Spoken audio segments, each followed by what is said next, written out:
नमस्कार प्रिय दर्शकों, आज हम राहु की दृष्टि से जुड़े एक बेहद खास पहलू पर चर्चा करने वाले हैं। प्रिय दर्शकों, राहु की दृष्टि को विच्छेदात्मक माना गया है, अर्थात अलगाव करने वाला, विच्छेद कराने वाला। जिस भाव पर राहु की दृष्टि हो, राहु उस भाव से पृथक कर देते हैं, अलगाव कर देते हैं। परंतु ज्योतिष शास्त्र में राहु को परिवर्तन और साथ ही साथ नवीनता का भी कारक ग्रह माना गया है। क्या आपने सोचा है कि राहु की दृष्टि जो विच्छेदात्मक है, वो जातक को अपार धन की संभावनाएं दे सकती हैं या अपार धन की संभावनाएं देती हैं? आज हम राहु की दृष्टि के पीछे छिपे रहस्यों को जानने वाले हैं। प्रिय दर्शकों, आज का कार्यक्रम बेहद अद्भुत।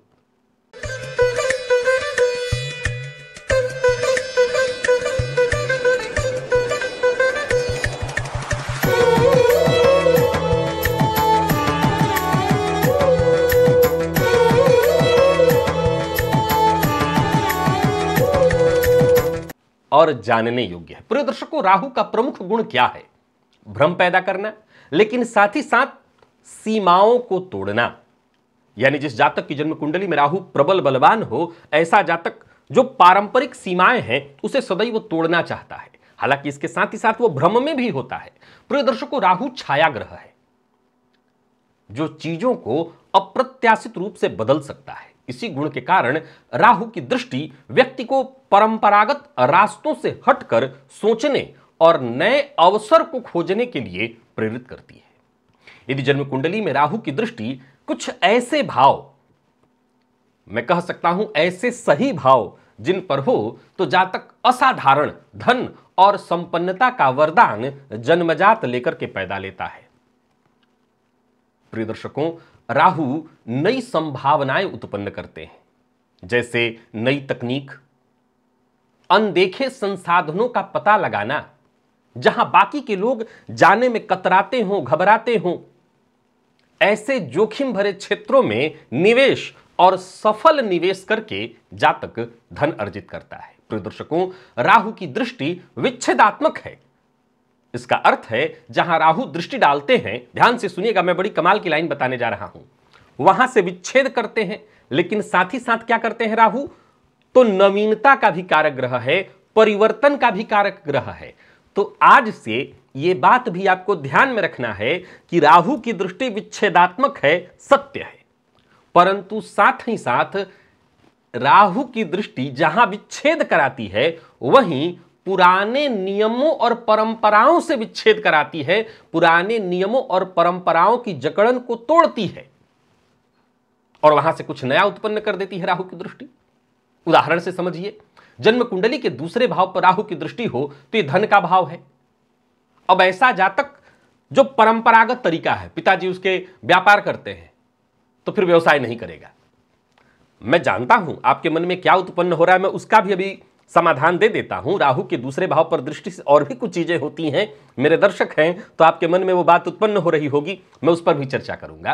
प्रिय दर्शकों, ऐसा जातक जिसके जन्म कुंडली के दूसरे भाव पर राहु की दृष्टि है, ऐसा जातक अपनी सूझबूझ, अपनी नई तकनीकों के माध्यम से धन अर्जित करना चाहता है। अब वो चाहे डिजिटल माध्यम हो, ऑनलाइन कोई व्यवसाय हो, कोई जोखिमपूर्ण निवेश हो, इन्हीं को करके ऐसा जातक सफलता हासिल करता है। राहु की दृष्टि यहां जातक को अद्वितीय धन अर्जित करने की क्षमता देती है। परंतु प्रिय दर्शकों, ज्योतिषशास्त्र यह भी कहता है कि जन्म कुंडली के दूसरे भाव से राहु का संबंध बन जाए तो ऐसा जातक अपने धन को गलत कार्यों में बर्बाद कर देता है। यहां तक कि पैतृक संपत्ति को कई बार शराब में, बुरी संगति में, अय्यासी में बर्बाद कर देता है। हां, तो इसमें कोई आश्चर्य थोड़ी है। मैं आपको दूर जाने की बात नहीं कहता, आज के परिवेश पर जरा नजर डालिए।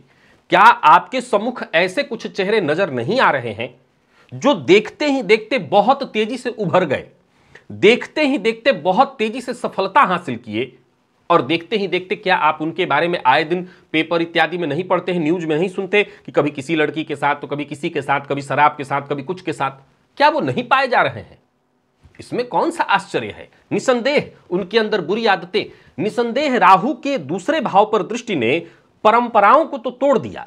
ऐसे जातक के पिता सोच के चलिए, हो सकता है किसानी करते थे, खेती करते थे, कृषि कार्य करते थे, उसने पिता के पग चिन्हों पर कहा, बिल्कुल नहीं चलूंगा, मैं तो कोई अपना ही काम करूंगा। किया, और देखते ही देखते खूब पैसा अर्जित किया। पिता इस जन्म में छोड़िए अगले 4 जन्म में नहीं कमा सकते थे, इतना कमाया।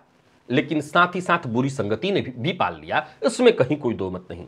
प्रिय दर्शकों, अगर आप मेरे ज्योतिष के दर्शक हैं तो मैं कुछ बातें आपको हमेशा कहा करता हूं, उस बातों को आपको दोहरा लेना है।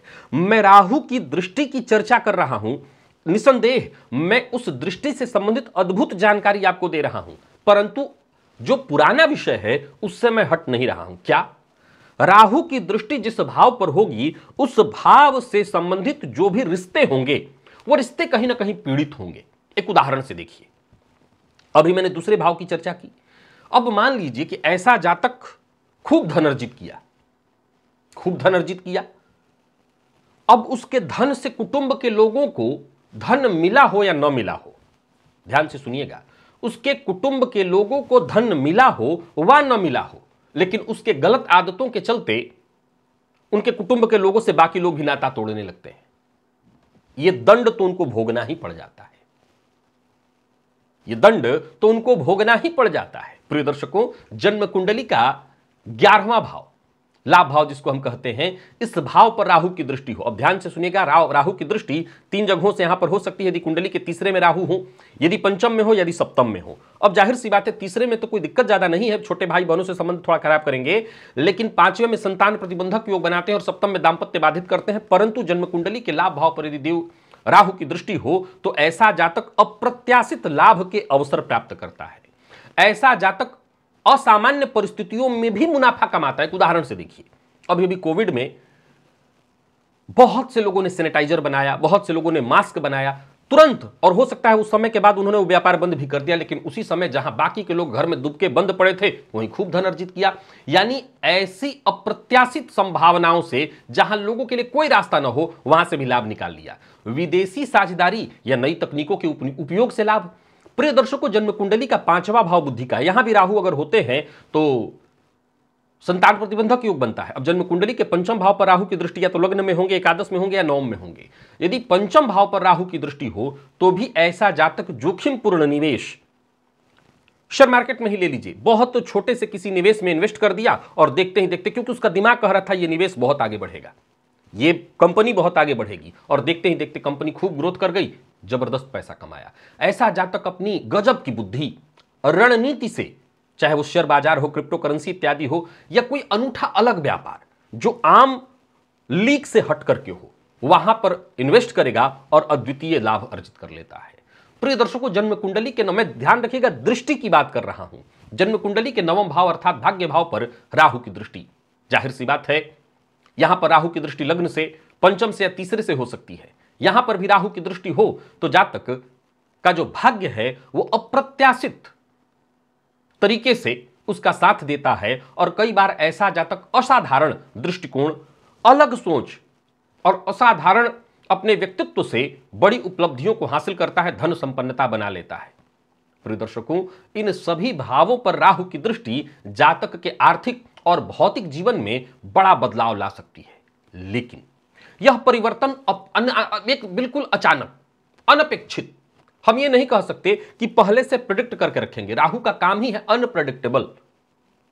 यही राहु विच्छेदात्मक स्थिति लाते हैं, लेकिन यही राहु आज की इस डिजिटल युग में ऑनलाइन प्लेटफॉर्म इत्यादि के माध्यम से, नए स्टार्टअप्स के माध्यम से, आर्टिफिशियल इंटेलिजेंस के माध्यम से जातकों को सफल होने के रास्ते दे देते हैं। अब यहां मेरे पुराने दर्शकों को जरा रुकना होगा ताकि मैं वो बातें भी क्लियर कर दूं जो पूर्व में आपने सुना हुआ है मुझसे।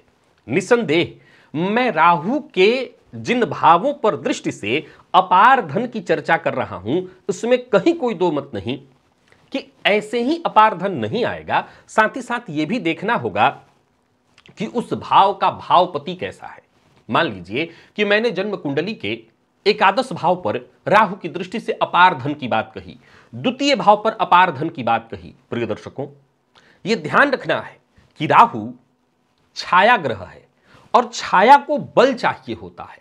अगर मान लीजिए जन्म कुंडली का दूसरा भाव ऐसे बली है क्योंकि द्वितीय भावपति बहुत बलवान स्थिति में है, तो निसंदेह मैं जिस अपार धन की बात कर रहा हूं वो अपार धन जातक के पास होगा, इसमें कहीं कोई दो मत नहीं है। जन्म कुंडली के नवम पर मैं ये नहीं कभी कह रहा हूं कि ऐसा जातक बहुत धार्मिक होगा, धर्म कर्म करने वाला होगा, पूजा पाठ करने वाला होगा, बिल्कुल नहीं कह रहा हूं। पर मैं ये कह रहा हूं कि ऐसा जातक जो पारंपरिक रास्ते हैं उसको छोड़ देगा और उससे धन निकाल कमाएगा जहां से आम लोग सोच नहीं सकते। अब यहां दोनों बातें ध्यान रखनी है कि नौमेश का भी बल देखना है। जब हम अपार धन की ओर जाते हैं तो हमें नौमेश का भी बल देखना होगा, राहु का भी बल देखना होगा। प्रिय दर्शकों, इस युग का राजा राहु को कहा गया है, जो जातक को असाधारण सोच और इसी असाधारण सोच के कारण जातक भारी भरकम मुनाफा कमा लेता है। निसंदेह राहु कभी बहुत लॉन्ग टर्म वाले लाभ नहीं देते हैं, क्षणिक ही देते हैं, लेकिन इस क्षणिक में ही वारे न्यारे कर देते हैं। जैसा मैंने कहा, कोविड का समय, उस 1-1.5 साल में बहुत से लोगों ने खूब धन कमाया। बहुत से लोग, ज्यादातर लोग जहां घर में दुबके पड़े थे, वहीं बहुत से लोगों ने खूब धन कमाया, चाहे वो सैनिटाइजर में पानी ही फेंट के क्यों न बेच रहे हो। राहु की दृष्टि उन साधनों से धन लाभ के रास्ते बना देती है जो आम लोगों के लिए बिल्कुल असामान्य हो, जिसे हम आम लोग अनदेखा कर देते हैं। अनदेखा हम कर देते हैं जिन्हें, वहां से राहु लाभ निकाल लाते हैं। आपकी कुंडली में कैसा है राहु और किस भाव पर है राहु की दृष्टि? क्या आप भी जोखिम उठाना पसंद करते हैं या जोखिम से डरते हैं? याद रखिएगा कि राहु की दृष्टि विच्छेदात्मक है, लेकिन राहु का जो स्वभाव है वो नयापन लाने का है, परिवर्तन करने का है। राहु नयापन का भी प्रतीक है। फलतः उसकी दृष्टि जहां विच्छेद कराती है, वहां यह भी बात ध्यान में रखना है कि पारंपरिक चीजों से भी विच्छेद कराती है, लेकिन साथ ही साथ राहु की दृष्टि से कुछ नयापन आ जाता है। और यही राहु की दृष्टि का सबसे बड़ी ताकत राहु की दृष्टि का यही है। अगर आपकी कुंडली में राहु की दृष्टि इन भावों पर है और इन भावों के स्वामी बली स्थिति में है, तो आप समझ लीजिए कि आपके लिए भी संभावनाओं के द्वार खुले हैं, जहां आप अपार धन संपदा हासिल कर सकते हैं। आज के लिए बस इतना ही, इजाजत दीजिए, पुनः मुलाकात होगी। तब तक के लिए नमस्कार।